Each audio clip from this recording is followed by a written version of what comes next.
आता हे म्हणतात ना ट्रस्टकडे 320 किलो रथाची नोंद आहे. उद्या जर 320 किलोतली चांदी मागायला आली रथाची, आम्हाला काढून द्या, डागडुजी करणार आहे, देता येते का ह्यांना?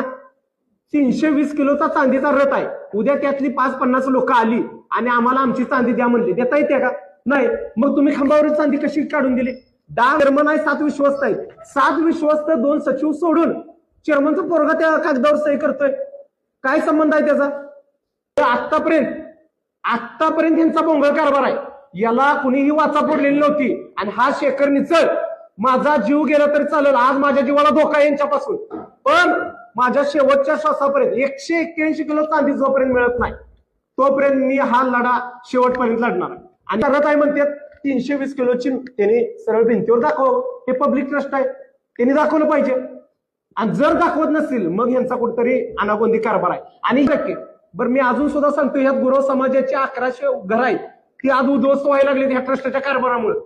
7 लोकांनी कधी विश्वासाने, या 7 बॉडीने कधी गुरव समाजाला विश्वासात घेतलं? कधीच घेतलं नाही आजपर्यंत.